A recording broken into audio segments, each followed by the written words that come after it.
O estado de dependência química é preocupante para qualquer pessoa e também para a família e amigos, pois afeta diretamente todo o âmbito da vida pessoal e profissional. Uma pessoa que se entrega ao vício fica suscetível à perda de controle de sua vida e muitas vezes não aceita a ajuda de outros para reencontrar seu rumo. Apoio da família e dos amigos é essencial, mas o principal passo é a pessoa que precisa dar. Afinal, todos podem aconselhar, mas ninguém pode caminhar pelos pés dos outros. E isso, infelizmente, se aplica em situações delicadas como essas. Mas estar presente, fornecer ajuda e cuidar são essenciais para que a reabilitação seja possível. Mas como fazer com que a pessoa busque ajuda? Será que isso é possível? Qual o tipo de apoio dou a uma pessoa que está nessa situação? Para saber mais, fique no Bendita Hora. Por isso que eu falo para vocês, programa bom é o Bendita Hora. Uma TV séria como essa, tá? Rede Vida e Televisão, trazendo assuntos como esse aqui. Vocês viram, gente? Primeiro bloco, nós tratamos de um assunto que ele vem de encontro com o assunto de agora. Auto se conhecer. Se a gente tivesse a capacidade, junto com os pais, de fazer essa viagem de autoconhecimento de si, para saber quem você é, para você se entender, isso daria resultados fantásticos como resposta no mundo. Tem a ver com o outro, não é? Porque esse eu me autoconhecer e conhecer a minha essência, o outro sempre vai ser uma preocupação boa que eu tenho na minha vida. Agora, se eu não me conheço, eu faço mal para mim e o outro vai acabar sendo contagiado com o meu mal também. E a destruição é grande. Por isso eu tenho a alegria de ter aqui, mais uma vez, ela, psicóloga maravilhosa, Verusca Gendolf, tá? Maravilhosa. Verusquinha, boa tarde, minha linda. Boa tarde, padre. Que prazer estar com vocês nessa tarde. Você é maravilhosa. Você é muito querida aqui por todos nós, porque a gente sabe, assim, a seriedade e a competência que você tem. E é recíproco, viu? Eu fico é maravilhoso. muito feliz. Esse assunto, ele é muito importante e é um assunto que dá uma sequência do primeiro bloco. Nós estávamos aqui com o Antônio Siqueira, que falou sobre o sentido da vida, a questão da vocação. E a gente foi introduzindo vários pensamentos e chegamos a uma conclusão de você poder fazer um autoconhecimento e um caminho para isso. Não é que isso nos ajuda muito para o viver na sociedade, né? Tem a ver com o seu chamado, com a vocação, com o dom de Deus. Agora nós temos um problema seríssimo, porque a gente vê aumentando assustadoramente no mundo, né, a dependência química entre homens, mulheres de todas as idades. Principalmente os mais novos, mas já de todas as idades também consomem. Ô Verusca, quais são os caminhos? Porque o que tem de família hoje sofrida, destruída, porque entes queridos, família boa, família bem estruturada, família que, não é, tem até uma condição social, monetária boa, e os filhos são dependentes químicos, não é? Isso aí, para mim, é um retrocesso da nossa sociedade. Sim. Porque vem se avolumando. E talvez a grande pergunta é essa: como agir com pessoas que são dependentes químicas? Muitas delas não querem ajuda, outras querem. E como trabalhar quem são os próximos a eles? Família, os amigos. Quais são os passos para isso? É muito importante essa pauta, padre, porque a realidade hoje no Brasil é bastante aguda, né? E aí a gente precisa de alguns pontos para a gente poder avaliar aqui. O primeiro deles é, a pessoa quando ela procura esse tipo de recurso, é porque ela não tem consciência do próprio valor, ela não tem o autoconhecimento, ela não tem esse controle da sua própria essência. E ela vai buscar se desafiando a determinadas situações como essa, por exemplo. É como um vazio interior, Sim. não é? Ela precisa buscar exatamente, preencher de qualquer maneira desesperadamente, o vazio que ela tem. E ali, quando você tem questões de um trabalho emocional, como diversos casos que eu já acompanhei, que foram buscar ajuda, conseguiram entender os seus processos internos, e aí sim entender o adoecimento mental a qual foram expostos. Ué. E aí sim você buscar as formas de resolver, porque também tem um leque, padre. A gente tem que pensar que cada droga, cada frequência, ela causa um dano neurológico. E aí a gente precisa medir esse dano neurológico. Uma das especialidades que eu tenho é a neuropsicologia, então a gente testa isso através de testes de materiais para saber qual foi o dano causado pela droga, para que a gente possa trabalhar estimulações e também a terapia psicológica para poder trabalhar essa essência interior. Agora, para a família, é muito doloroso, porque a família ela fica realmente um pouco perdida, se sente culpada, sendo que não existe uma culpa. Existe um processo de adoecimento que precisa ser tratado. Não dá para culpar uma mãe, um pai, uma família, porque são as pessoas que amam, são as pessoas que estão ali na tentativa de salvar. Agora, é necessário que a família se levante, se una para tentar ajudar e mostrar o que essa pessoa está perdendo. Quando essa pessoa tiver algum momento de lucidez, ela precisa que a família esteja próxima e diz, olha, você está perdendo tudo isso, olha a condição que você ficou. Filma, mostra, faz essa pessoa entender a perda cognitiva que ela está apresentando. Porque naquele primeiro momento que ela se choca com a informação, padre, elas aceitam ajuda. Só que a ajuda precisa ser uma ajuda efetiva, ela precisa entender o adoecimento e buscar psicólogos, psiquiatras, uma equipe multidisciplinar para trabalhar todas as esferas. Claro que o que foi danificado, se a gente pensar dessa forma, no cérebro por conta do uso, não tem como você reaver. Mas você tem como evitar a destruição completa dessa pessoa, você tem como estimular para essa pessoa desenvolver outras potencialidades, você tem como ocupar. E aí, eu tenho que abrir um parênteses, padre, não tenho como deixar de dizer que a fé remove montanhas.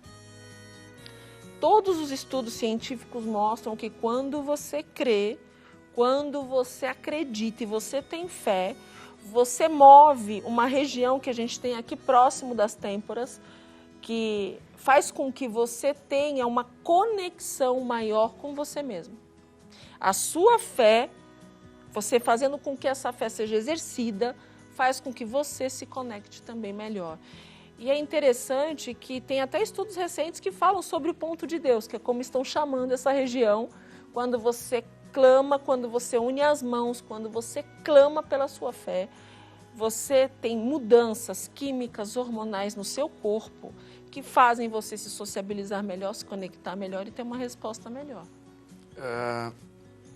Verusca, a gente estava até conversando com uma pessoa agora há pouco, que nós estávamos falando assim, o poder, e você é melhor do que todos nós aqui para falar sobre isso, o poder que Deus deu à mente humana. Sim. E aí você entrou na área da fé e ela vem bem de encontro, porque assim, vamos supor que o Barba chega aqui para mim e fala assim, ô padre, você viu aquele ator lá do Friends, não sei o quê, que morreu com 54 anos, pô, o cara teve um infarto tava na banheira, pô, e lá na frente da casa da minha mãe, uma moça com 40 e pouco teve um infarto. Você ouviu, beleza, olha o cérebro da gente. Sim. Eu fiquei triste, só que eu vou ter minha vida, eu vou fazer minhas coisas, me distrair, pô, eu até esqueci do que ele falou. Quer dizer, esqueci entre aspas. O cérebro da gente captou a informação. E aí o que acontece? Isso acontece com todos nós. Às vezes eu estou em casa, eu sinto um desconforto no peito. Na hora me vem o quê? Uma síndrome de pânico porque o meu cérebro, olha isso, me fez lembrança do que o Barba deu aquele exemplo, junto com a notícia da vizinha que morreu do mesmo jeito, eu falei, pode acontecer comigo. Ou seja, nós temos uma capacidade cerebral do nosso intelecto, aí você pode, psicológica, sim, tão grande, que vai mover no meu corpo reações. Sim. E a fé é a mesma coisa. Exato. Porque a fé é aquilo que eu acredito, não chegou ainda, não chegou, porém é uma coisa que eu tenho uma convicção que aquilo vai acontecer, não sei quando, por causa de uma pessoa, Cristo. Isso pode transformar até o meu jeito físico. Sim. De fé. O cérebro realmente ele tem essa associação com o corpo o tempo todo? Fantástico, é exatamente isso. Nós temos neurônios que são espelhos. Então, eles têm uma capacidade de reprodução àquilo que eu vejo, escuto ou sinto. No meu corpo. No meu corpo. Então, se eu vejo, escuto ou sinto algo através do outro, meu cérebro tem uma tendência de repetição por conta dos meus neurônios espelhos. Então, eles são feitos para aprendizagem. Eu tenho processos de aprendizagem porque eu olho, escuto, vejo, sinto, reproduzo. Só que quando eu também escuto algo que não é, de repente, muito bom organicamente, vou pensar assim, eu tenho uma tendência também de reproduzir isso. Entendi. E aí a minha memória faz com que essas informações sejam guardadas. No primeiro sinal que eu encontro uma semelhança de repetição, eu desperto em mim o processo. Que coisa, não é? Eu já vivenciei histórias inacreditáveis, padre, de pessoas que por conta de um fator emocional tiveram travamento em todos os músculos do corpo, chegaram carregadas no consultório. E ali, conforme você vai conversando e vai mostrando algumas coisas, essa pessoa vai associando, os neurônios espelhos desenroscaram tudo isso. Como fosse destravando. destravando. Aí daqui a pouco, conversando, falando, foi destravando e a pessoa foi destravando, saiu andando. E aí, como pode? O ortopedista disse que essa pessoa teria que fazer fisioterapia não sei quanto tempo, porque a nossa capacidade orgânica, ela é assim. Tem estudos, por exemplo, padre, que se você não gosta de uma pessoa, você sente que a pessoa não gosta de você a 50 metros de distância. Porque a forma dela te olhar transmite para você uma produção eletromagnética no seu cérebro tão forte que você sente a 50 no metros. No corpo você sente, você reage. Você sente. A pessoa pode até fingir que é simpática, é empática, mas você olha, essa pessoa tem algo estranho. Essa pessoa tem algo estranho. Eu não sei por que essa pessoa... Por quê? Porque a gente sente o outro mesmo até 50 metros de distância. Ao mesmo tempo... Meu coração bate diferente, rejeita o outro quando o outro me rejeita. Mais um motivo da gente respeitar muito a gente. Exatamente. Se autoconhecer, porque nós somos uma valia, talvez que não tem preço que se explique nesse mundo. Exatamente. A capacidade que você tem, eu tenho, as pessoas que nos vê têm, de poder entender o ambiente e como nós somos ligados a tudo. É uma ligação, é como se fosse uma eletricidade que se liga, não é? Olha, nós estamos falando aqui com a Verônica, olha aí, Verusca, que é maravilhosa, que está nos dando aqui toda uma explicação sobre as questões de pessoas dependentes químicas. E aí a gente entrou em alguns pontos que nos dão, assim, alguns eixos de explicação. Nós temos um VT que vai explicar um pouquinho sobre a internação que acaba se tornando necessária. Porque tem alguns casos que, às vezes, a internação ela é fundamental. Já já nós vamos fazer perguntas sobre isso. Dá uma olhadinha. Atualmente, não é incomum que vejamos em todas as partes da sociedade, independente de classe social, o acesso facilitado às drogas. E com o crescimento devastador do número de dependentes químicos, cresce também os problemas sociais relacionados ao tema. É a partir daí que a internação surge como uma solução bastante eficaz. Quando há o reconhecimento por parte desses dependentes químicos, eles próprios procuram ajuda e acabam permitindo ser internados. Contudo, o grande problema hoje encontrado pelas famílias é lidar com aqueles que não aceitam ajuda e que seu estágio de consumo já está causando um grande perigo. Mas afinal, quando saber se devemos impor uma internação? Como agir quando a pessoa não aceita um tratamento voluntariamente? Vamos discutir isso agora. Minha gente, vocês viram a gravidade da questão qual é? Nós estávamos conversando outro dia com o prefeito, ouvi uma conversa do governador, de pessoas que às vezes a gente pergunta aqui em São Paulo, quais seriam os caminhos, projeto, para a gente poder ajudar esses irmãos dependentes químicos que moram na rua. Uma parcela da dificuldade é essa, muitos não querem tratamento e não querem sair da rua. Verusca, como trabalhar esses casos mais complicados? Porque tudo bem, olha, glória a Deus quando alguém fala, mãe, pai, colega, amigo, eu estou precisando de ajuda, eu vou aceitar uma internação, porque eu estou muito mal. tá? Ótimo. Mas e quando a coisa... Porque a grande quantidade, Verusquinha, é que muita gente não quer. O pai, e aí como é que fica o pai e a mãe? Tem que impor? Não, você vai de qualquer jeito. Ou outra coisa? Eu vejo algumas questões aí muito importantes, até para as pessoas entenderem. Por que respeitam o direito dessa pessoa opinar? Porque na Constituição brasileira permite o direito de ir e vir, liberdade de pensamento, sim, liberdade de crença e etc. Né? Então, por conta disso, você tem uma liberdade de escolher o que você quer da sua vida quando você tem acima de 18 anos de idade. Sim. Porém, aí a gente tem que fazer um porém realmente em letras bem grandes, caixa alta, a gente também precisa entender como é que está o processo mental dessa pessoa. Porque se a gente entender que essa pessoa está usando drogas e ela já tem alguns danos graves nesse processo mental, ela já não tem direito de opinar, ela já não sabe mais o que ela está fazendo. Então, quando uma pessoa, padre, ela está vivendo nas ruas, comendo lixo, às vezes recebe marmitex, vira de ponta cabeça jogando na rua ali, nem olha o que tem dentro. Já vi muito essa cena. E daqui a pouco você vê que está mexendo, fuçando em sacos de lixo. Concorda que essa pessoa não tem condições mentais de decidir? Ela não tem uma estrutura neurológica mental naquele momento de poder opinar. Então, nesses momentos, se faz necessária internação compulsória, que é uma internação contrária à vontade da pessoa. A família entra com um pedido jurídico, pedindo uma internação compulsória, procura um psiquiatra, um psicólogo, tem todo um protocolo para isso, e essa família vai internar contra a vontade dessa pessoa, por essa pessoa não apresentar condições mentais de opinar, de decidir. Porque se essa pessoa ela está com uma vida assim, padre, concorda que por não ter condição de opinar, ela está sendo desassistida. Sim. Ela está sendo desassistida. Quantos morrem pelas ruas? Então, é função, sim, da família, do Estado, de cuidar daqueles que não têm condição de sobrevivência. Então, primeiro, claro que a família tem que buscar essa solicitação. Busque um advogado, busque especialistas para que possa mencionar a condição mental dessa pessoa. Vai dar um trabalhinho. Dá, mas o quanto você está disposto, pelo amor que você tem ao seu, buscar algo que possa ajudar.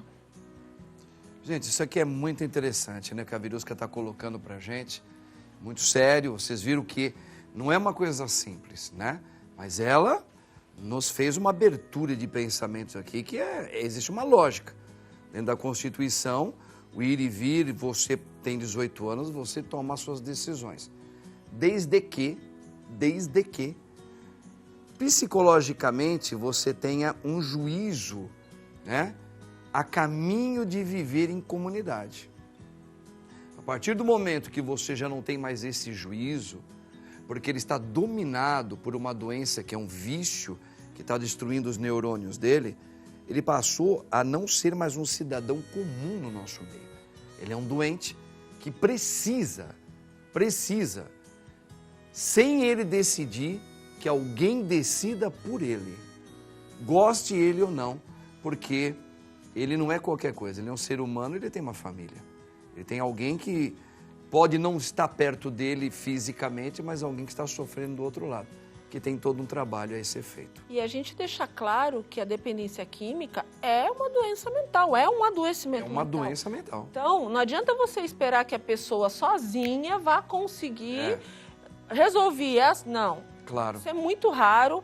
As poucas pessoas que apresentam essa decisão de sair, ela ainda apresentam um mínimo de lucidez, mas não é o que a gente encontra na realidade das situações. Na sua maioria, não é. Não. A gente precisa pensar que nós temos o senso de preservação à nossa própria vida. Nós temos isso. Quando nós temos lucidez, nós temos medo. Medo de nos machucarmos, medo de acontecer algo, medo de um membro da família, sei lá, se machucar ou morrer. Medos, nós temos vários. Quando você começa a ver uma situação onde a pessoa não tem medo de nada, a pessoa não consegue quantificar nada, não consegue qualificar nada, ela não consegue nem se autopreservar, você já tem que começar a perceber que tem alguma coisa ali que precisa ser feita, ela não tem condições sozinha. Então, é necessário que a gente faça uma reflexão sobre isso, e são perguntinhas simples. Se você está passando por isso, é família, está passando por isso, Algumas perguntinhas para você. Onde é que está essa pessoa? Onde ela vive? Ela está conseguindo ter noção que ela tem alimentação ou não para a subsistência dela? Ela tem um local de segurança ou não para viver? Então, se você sabe que, perguntas simples, essa pessoa não tem, ela está preferindo dormir ao relento, não consegue perceber se tem fome ou se não tem, ela não tem noção nem de ter percepção se está com fome ou não, essa pessoa não tem condição de opinar. Que lucidez essa pessoa tem para opinar? Perfeito. Verusca, nós temos aqui uma pergunta. Agora nós temos uma pergunta para a doutora Verusca. Dá uma olhadinha, ela vai responder. Veja. Convivo com um dependente químico, mas sempre que tento ajudar, não dá certo. Devo desistir, já que a pessoa não reconhece que está mal? E aí, Verusca, você já começou a abrir o leque aí. Sim. Essa pessoa, ela precisa olhar para esse ente querido e analisar. Ela não consegue perceber que está mal. Concorda que já é uma pista muito grande? Perfeito. Ou seja, eu estou mal, situação degradante, não consigo ver o que é melhor para mim, não consigo cuidar de mim. Então, essa pessoa já está vivenciando uma distorção de realidade. Então, esses casos, que essas situações acontecem, você está vendo que a pessoa não tem condição, está se destruindo, corre enquanto dá tempo. Procure um advogado, peça uma internação compulsória, porque quanto mais rápido você identifica que o seu ente querido está sem condições neurológicas, mais rápido você consegue resgatá-lo dessa situação. Numa manhã da vida, se Deus quiser ele se recuperando, saindo daquele domínio das drogas, ele vai até agradecer você. Sabe qual é a primeira área que a droga destrói? Qual? Afetividade. Não só por ele, pela própria pessoa, mas pelo outro. Pelo outro. Então, mas essa pessoa era tão carinhosa, agora ela é fria, ela não quer melhorar, ela não quer buscar ajuda. Gente, a primeira área do cérebro destruída pelas drogas, independente do tipo, é afetividade. A pessoa começa a trocar o afeto por frieza. Então, concorda? A frieza de uma pessoa dizer, não, eu não quero melhorar, eu não quero procurar ajuda, Sim. eu não consigo, eu não estou precisando, estando mal. Ou seja, essa pessoa é fria com ela mesma, porque ela está sem condição de perceber. Perfeito. Que ela precisa de ajuda. Então, é um desgaste. Se você tenta um pouco, conversa, e você começa a perceber que essa pessoa não tem lucidez para essa comunicação, busque ajuda de especialistas e de um advogado que vai fazer a diferença. A gente percebe, né, Verusca, que talvez hoje as famílias que são vitimadas por parentes assim, etc., eles também, coitado, eu falo assim, tadinhos, com todo respeito, eles não têm culpa, como você usou um termo, não tem culpa, né, no primeiro momento lá. Sim. Porque a gente nunca imaginou que o mundo chegaria onde chegou. A gente poderia até ter ouvido falar que poderia existir uma época que o mundo ia ficar meio doido, mas só que a gente não quis acreditar de uma maneira tão... como fosse parece uma tsunami mesmo. Sim. Tsunami o que é? É um aumento das águas do mar que, de repente, ao ar livre, com sol ainda, aquela onda vem e pega todo mundo de surpresa. Exato. E destrói. Sim. Então, a gente está vendo que hoje a dependência química é uma tsunami que veio no mundo inteiro. E vem varrendo as famílias, pegando de surpresa. Então, é claro que muitos pais, muitos responsáveis, não sabem o que fazem. Sim. Até porque nós nunca tivemos também, hoje, essa procura, como nos últimos anos a gente está tendo com os psicólogos. Sim. Que estão nos ajudando muito, né, a pensar como fazer, porque chegou na minha casa, eu não sei o que fazer. Sim. Não é? Então, muita gente se cala. É desesperador, né, padre? Porque imagina uma família que descobre... Como assim? Meu filho está usando drogas? Porque geralmente descobre quando vai mexer numa roupa, de repente numa mochila e descobre a droga ali dentro. Então já é o primeiro choque. Então a família ela precisa se preparar emocionalmente. Peraí, eu não estou conseguindo administrar isso. Sim. E aí, como a verdade é importante, né? Senta com esse filho, ó. Eu descobri isso. É de amigo. Isso estava na sua mochila, eu sei que é sua. Eu quero agora uma conversa aberta aqui. Porque agora é o início desse movimento que eu preciso trabalhar com você. Então, ninguém está fazendo algo para te prejudicar. Nós, como família, te amamos, então a gente precisa trabalhar junto. Você tem ideia de como é? Você já foi numa clínica de dependência química? Você tem noção do que é isso? Realmente você quer isso para sua vida? Então, mostrar a verdade ajuda a libertar também muita gente da cegueira. Perfeito, perfeito. As pessoas têm aquela ideia errada. Não, comigo não vai acontecer, vai. É. Existe uma progressão de destruição, não tem outro caminho. Isso é muito importante. E agora nós também temos alguns lugares, que nós vamos mostrar agora no VT, que tem mães, até recentemente, uma mãe que outro dia estava limpando lá a nossa casa, uma moça trabalhando, né? E ela estava a ver, falou, padre, chorou, ela falou, estou agradecendo a Deus porque eu consegui não, o meu filho aceitou a internação na Fazenda da Esperança, que é um dos trabalhos mais fantásticos que nós temos na tentativa de recuperar, de ajudar, não só o dependente químico, como a família também. Nós temos um VT, dá uma olhadinha aí. A Fazenda da Esperança é uma comunidade voltada para pessoas que atravessam momentos de vício e dependência. Desde 1983, preza pelo acolhimento e recuperação de pessoas, enfatizando sempre que a internação, quando necessária, é um processo voluntário. O objetivo da Fazenda é trazer esperança e fraternidade para aqueles que necessitam, ajudando a muitas pessoas perdidas a reencontrarem seu caminho e, assim, construírem uma nova vida, alinhada com a sua felicidade e bem-estar. Além de voluntária, a internação na Fazenda da Esperança é gratuita. Olha, depois eu acho que seria legal deixar, assim, se você estiver aqui da produção, tá? Os contatos com a Fazenda da Esperança, se der para colocar, o que muita gente procura nas igrejas. Padre, o que eu faço? Onde eu procuro? Meu filho quer ajuda, eu não sei aonde levá-lo. E a gente sabe que a Fazenda da Esperança é um trabalho gratuito, como acabou de ser mostrado, e com pessoas competentes. Sabe quem? Um dos grandes voluntariados que ajudam muito são ex-dependentes químicos, que foram recuperados na Fazenda, ok? E que hoje eles são braço direito e esquerdo e fazem trabalhos excelentes. São pessoas recuperadas. E eles oram, você falou da parte da fé. E eles justamente trabalham a fé junto com os trabalhos, não é que eles fazem, é uma coisa, eles ficam praticamente um ano afastados da família, num lugar onde eles vão fazer todo um trabalho por perto. E é muito bom, é muito bom. São com cada caso, olha lá, tá lá, portalfazenda.org.com.br. Gente, anota aí porque é muito importante. Agora, Verusca, um ponto importante aí que a gente falou, lembrando que essa comunidade, esse lugar, ela só aceita pessoas que voluntariamente falam, as pessoas que falam, eu quero ser ajudada. Sim. Eles não pegam ninguém, eles não vão buscar ninguém na marra, que é diferente do que você estava explicando naquela hora. Exatamente. Esses trabalhos que são realizados em sítios, fazendas, eles têm um trabalho biopsicossocial muito bom. E as pessoas, para poderem realmente estarem ali, elas precisam querer estar ali. Ou seja, mostrar lucidez para o processo. Porque o processo, ele exige do autoconhecimento e da lucidez para isso. A condição mental precisa ser adequada a isso. E aí, quando a pessoa não apresenta isso, ela não vai conseguir se permitir melhorar no processo como esse.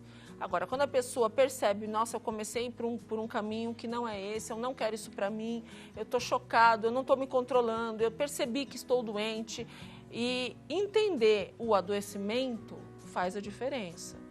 Tudo isso começa em algum lugar. A gente precisa voltar a esse ponto de partida e trabalhar a partir dali.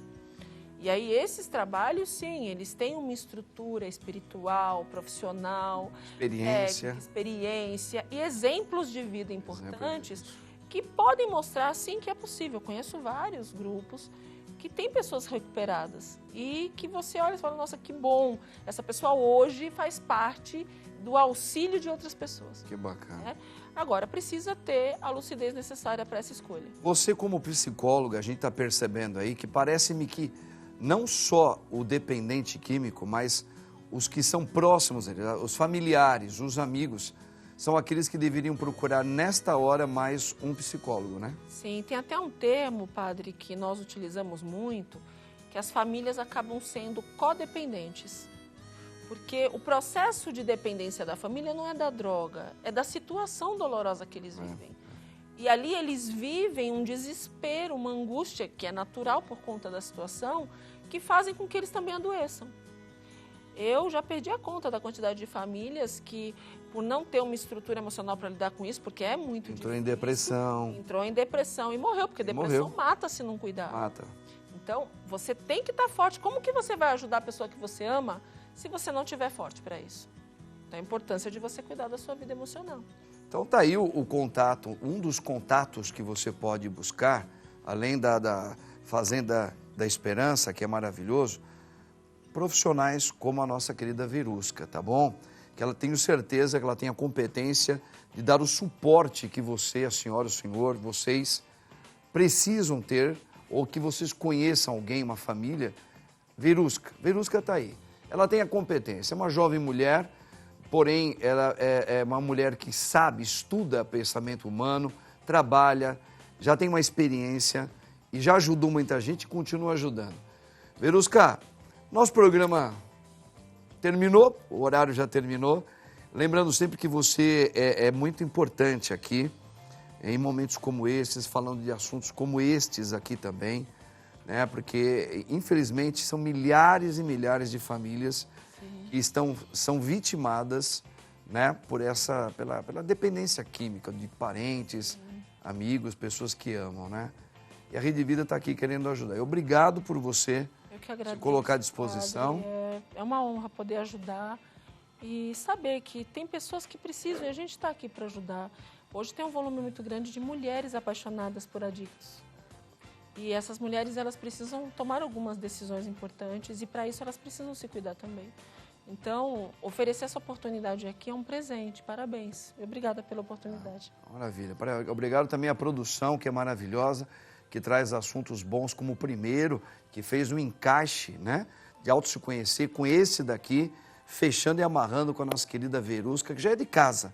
Já é de casa. Verusca, Deus abençoe você, viu, minha linda? Obrigada. Deus abençoe grandemente. Deus abençoe. O padre gosta muito de você, te respeita muito. Eu tenho certeza que todo mundo aqui gosta ou não gosta dessa mulher aí? Ela é incrível, não tem pra ninguém não. Gente, o programa chegou ao fim. Te espero logo mais nas redes sociais. Olha, hoje, 7h30 da noite, vou estar celebrando aquela missa com orações que o padre faz antes de cura e libertação. Depois a gente entra na missa, tá bom? Pela intercessão da Virgem Santa Maria, nossa mãe, que Deus te abençoe, te guarde e te livre de todo mal. Ele que é Pai, Filho e Espírito Santo. Amém. Tchau, gente.